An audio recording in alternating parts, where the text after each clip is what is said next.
तो hello friends, जैसे कि हमने कहा था कि हम एक कहानी रीडिंग का ब्लॉग बनाएंगे, तो आज हम इसका एक ब्लॉग बना रहे हैं बुक रीडिंग का। तो चलो देखते हैं। तो इस कहानी का नाम है खाटू श्याम की अनसुनी कहानी और इसके चित्रकार राजकुमार घोष हैं। तो चलो पढ़ना स्टार्ट करते हैं। 6 साल का वीर अपने मम्मी पापा के साथ वैंकूवर में रहता था। क्रिकेट खेलना, किताबें पढ़ना और कहानियाँ सुनना उसका मन पसंदीदा शौक है। उसे क्रिकेट खिलाने का काम पापा का है। मम्मी के हिस्से में वीर को तरह तरह की कहानियाँ सुनाने का जिम्मा है। विदेशी धरती पर अपनी संस्कृति से बच्चों को जोड़े रखना भी ज़रूरी है और जिम्मेदारी भी।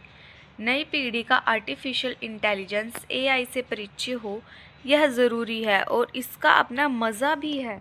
यह उतना ही ज़रूरी है जितना आर्यभट्ट के बारे में जानना। जैसे कि हम जानते हैं कि आर्यभट्ट ने शून्य की खोज की थी।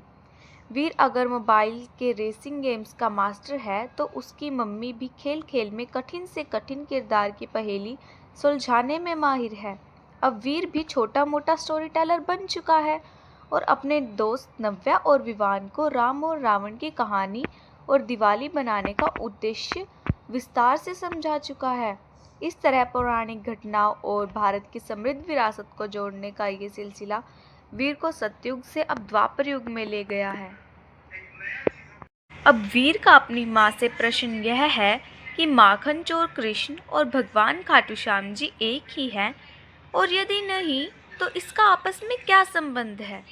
रात हुई और माँ ने इस अनसुनी कहानी के भी पन्ने खोल डाले। तो ये कहानी यूं है कि 5 भाइयों में से एक भाई भीम का अज्ञातवास के दौरान राक्षसी हिडिंबा से विवाह हुआ और उनके पुत्र हुए घटोत्कच।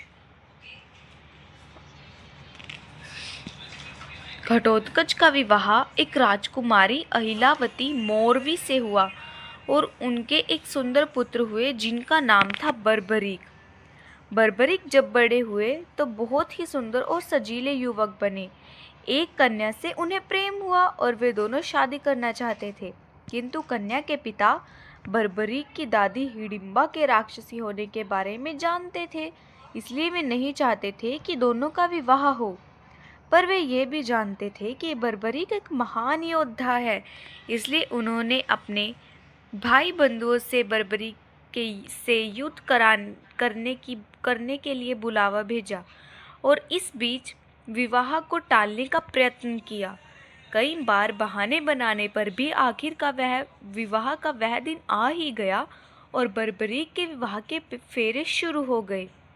किंतु 7 फेरे पूरे होने से पहले ही कन्या के रिश्तेदार आ गए और उन्होंने बर्बरीक को बल प्रयोग द्वारा वहां से जाने को विवश कर दिया। बर्बरीक ने सारी बात अपनी माँ को बताई, जो स्वयं एक बहुत कुशल योद्धा थी। उन्होंने बर्बरीक को भगवान शिव की आराधना करने को कहा। बर्बरीक ने भगवान शिव की कठोर तपस्या की, जिससे प्रसन्न होकर उन्होंने बर्बरीक को 3 चमत्कारी तीर दिए। ये तीर दुश्मन को ढूंढकर उन्हें बांध सकते थे, मार सकते थे या उन्हें जीवन दान भी दे सकते थे। बर्बरीक ने भगवान से वरदान पाने के बाद अपने राजधर्म का पालन करना शुरू कर दिया। सब ठीक चल रहा था कि एक दिन अचानक उन्हें पता चला कि संसार के सारे योद्धा और महारथी महाभारत के युद्ध में शामिल होने जा रहे हैं।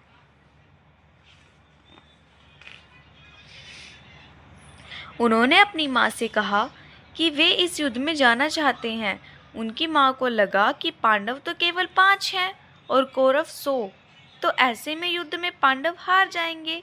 इसलिए उन्होंने बर्बरीक से वचन लिया कि तुम हारने वाले पक्ष की तरफ से युद्ध लड़ोगे, तभी मैं तुम्हें जाने दूंगी। बर्बरीक मान गए और जा पहुँचे कुरुक्षेत्र के मैदान में। पुराने समय में युद्ध का यह नियम था कि युद्ध शुरू होने से पहले दोनों पक्षों के योद्धा आपस में मिल सकते थे। बातों बातों में दोनों तरफ के योद्धाओं को ये पता चला कि बर्बरीक के पास ऐसे 3 चमत्कारी तीर हैं जिनसे वह 3 दिन में ही महाभारत का युद्ध समाप्त करा सकते हैं, और यदि कौरव हारे तो बर्बरीक उनकी ओर से लड़ेंगे और फिर युद्ध के बाद दोनों पक्षों में से कोई भी जीवित नहीं बचेगा, न पांडव और न कौरव। जब यह बात भगवान श्री कृष्ण को पता चली तो वे इसकी सच्चाई जानने के लिए बर्बरीक के पास पहुंचे और उनसे पूछा कि क्या तुम तीर का चमत्कार दिखा सकते हो। बर्बरीक ने कहा कि आप जिस पीपल के पेड़ के नीचे खड़े हैं, मैं उसके सारे पत्तों को एक ही तीर से बांध सकता हूँ। भगवान श्री कृष्ण ने पीपल का एक पत्ता अपने पैर के नीचे दबा लिया ताकि बर्बरीक का तीर उसे ना देख सके, किंतु जैसे ही बर्बरीक ने तीर चलाया, उस पीपल के पेड़ के सारे पत्ते बांधने के बाद वह तीर भगवान श्री कृष्ण के पैर के निकट चक्कर काटने लगा। बर्बरीक ने श्रद्धापूर्वक कहा कि हे भगवान, ऐसा लगता है कि एक पत्ता आपके पैर के नीचे दबा हुआ है, आप पैर हटा लीजिए, नहीं तो तीर आपके पैर को घायल कर सकता है। भगवान श्री कृष्ण समझ गए कि यदि बर्बरीक कौरवों की ओर से युद्ध लड़ने लगे तो पांडव हार जाएंगे। पांडव इस युद्ध में सत्य और धर्म के लिए लड़े। वास्तव में श्री कृष्ण इसी कारण पांडवों का साथ दे रहे थे। अगले दिन सुबह भगवान श्री कृष्ण ने एक ब्राह्मण का भेष बनाया और पहुंच गए बर्बरीक के पास। उन्होंने बर्बरीक से भिक्षा में उनका सिर मांग लिया। बर्बरीक ने बिना किसी दुविधा के अपना सिर काटकर भिक्षा में दान करने का वचन दिया, किंतु मन में सोचा कि ऐसा करने से इन ब्राह्मण देवता को क्या लाभ होगा। उन्होंने ब्राह्मण से वास्तविक परिचय पूछा। तभी भगवान श्री कृष्ण ने उन्हें अपना विराट स्वरूप दिखा दिया। बर्बरीक ने अपने वचन के अनुसार अपना सिर काटकर भगवान श्री कृष्ण को अर्पित कर दिया। भगवान श्री कृष्ण उनके इस महान बलिदान से बहुत खुश हुए और बोले कि मैं आज से तुम्हें अपना श्याम नाम देता हूँ। बर्बरीक ने भगवान श्री कृष्ण से इच्छा प्रकट की कि उन्हें महाभारत का युद्ध देखना है। भगवान श्री कृष्ण ने बर्बरीक की इच्छा पूरी की। उन्होंने एक ऊंचे पर्वत पर 3 लकड़ियों के सहारे उनका सिर रख दिया, जहां से उन्होंने महाभारत का पूरा युद्ध देखा।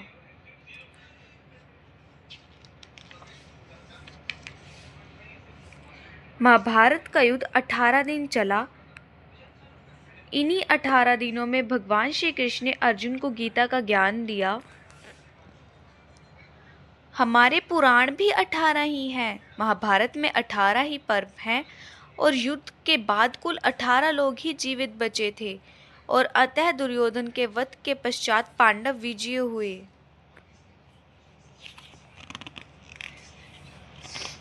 उसके बाद सभी भाइयों में घमंड पैदा हो गया।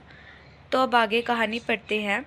अब उनमें से हर एक को घमंड हो गया कि उनकी वजह से युद्ध जीता गया है। वे निर्णय के लिए आतुर थे। चूँकि पूरा युद्ध बर्बरीक ने देखा था, इसलिए भगवान श्री कृष्ण ने पांडवों को सुझाव दिया कि बर्बरीक के शीश ने सारा युद्ध देखा है, अतः उनसे अच्छा निर्णायक कोई और हो ही नहीं सकता। अब ये सारे पांडव उनके पास अपने इस सवाल का जवाब मांगने पहुंच गए। बर्बरीक ने पांडवों से कहा कि सिर्फ भगवान श्री कृष्ण के मार्गदर्शन और सुदर्शन चक्र की वजह से वे महाभारत में कौरवों की ओर से लड़ने वाले अजय योद्धाओं जैसे भीष्म पितामह, गुरु द्रोणाचार्य, कृपाचार्य, दुर्योधन, जयद्रथ, अश्वत्थामा तथा सूर्यपुत्र कर्ण से जीत पाए हैं, अन्यथा वे नहीं बल्कि कौरव विजयी होते। भगवान श्री कृष्ण बर्बरीक की निडरता, न्यायप्रियता, दूरदर्शिता और स्पष्टवादिता से बहुत प्रसन्न हुए और उनको आशीर्वाद दिया कि कलयुग में वे भगवान की तरह पूजे जाएंगे। यह भी कहा कि उस युग में आप इसके बाद कलयुग आने पर चमत्कारिकता रूप से बर्बरीक के साक्षात भगवान के रूप में विद्यमान होने का स्वप्न वहां के तत्कालीन महाराजा रूप सिंह को आया, जिन्होंने 1027 ईस्वी में एक भव्य मंदिर का निर्माण कराकर विधिवत उनके सिर की स्थापना की। फिर दीवान अभय सिंह ने 1720 ईस्वी में इसका पुनर्निर्माण करवाया। भगवान श्री कृष्ण के आशीर्वाद के अनुसार भगवान खाटू श्याम जिस पर प्रसन्न होते हैं, भगवान कृष्ण उस पर 1000 गुना अधिक प्रसन्न होते हैं और उनकी सभी मनोकामनाएं पूरी करते हैं, ऐसे लोगों का विश्वास है। इस प्रकार महाराजा बर्बरीक आज खाटू श्याम भगवान के नाम से जाने जाते हैं। उन्हें हारे का सहारा यूं ही नहीं कहा जाता। मान्यता है कि जिस हारे व्यक्ति की कोई सहायता नहीं करता, भगवान खाटू श्याम उनकी रक्षा के लिए सदा ही खड़े रहते हैं। ये कहानी कोई किंवदंती या लोक कथा नहीं है, बल्कि उनका चरित्र स्कंद पुराण के 60 से 6। बर्बरीक को नेपाल में आकाश भैरव के रूप में पूजा जाता है और मान्यता है कि वह शिव का अवतार हैं। काठमांडू के किरात शासकों से पहले राजा यालंबर वास्तव में महाभारत के बर्बरीक ही हैं। विस्मित करने वाली इस बात को सुनकर वीर आनंद विभोर हो उठा। उसके मन में एक और प्रश्न था कि क्या उत्तरी भारत में दीपावली से पहले मनाए जाने वाले टेसू और झेंझी के विवाह का भी इस कहानी से कोई संबंध है। रात के 10 बजने को थे। मम्मी ने वीर को धीरे धीरे धपकी देते हुए बताया कि टेसू और झेंझी कोई और नहीं बल्कि बर्बरीक और उनकी होने वाली पत्नी है। दुल्हन पक्ष के रिश्तेदारों ने बर्बरीक को इस युद्ध में अकेला पाकर शादी रुकवा दी और बाद में उनकी भावी पत्नी भी जीवित नहीं रही। इन दोनों के आपसी प्रेम और समर्पण को याद रखने के लिए आज भी छोटे बच्चे टेसू और झेंझी के विवाह को एक उत्सव की तरह मनाते हैं और बड़े लोग आशीर्वाद के रूप में बच्चों को पैसे देते हैं ताकि वो इनका विवाह धूमधाम से कर सकें।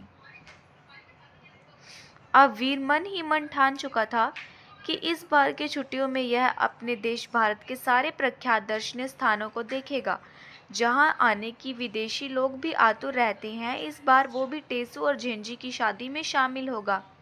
उसकी उत्सुकता देखते हुए उसकी मां ने वादा किया कि उसे जल्दी ही राजस्थान के सीकर जिले के गांव खाटू में भगवान खाटू श्याम के मंदिर के दर्शन कराने ले जाएंगी।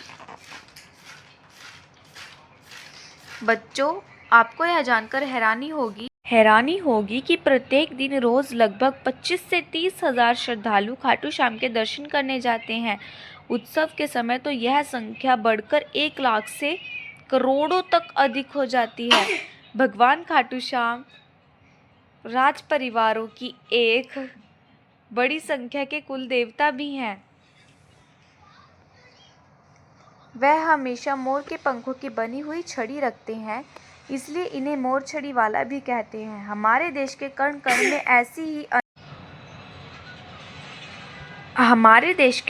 में ऐसी ही अनेक अलौकिक कहानियों और किंवदंतियों का भंडार छुपा पड़ा है। वीर ने मन ही मन खाटू श्याम जी के दर्शन कर लिए और अब वह अगली सुबह अपने दोस्तों को यह अद्भुत कहानी के सुनाने के लिए बेताब और आतुर भी है। अब आगे कुछ प्रश्न दिए गए हैं, इनके आंसर्स आप दोगे। देखो मैं अच्छे से दिखा देती हूँ।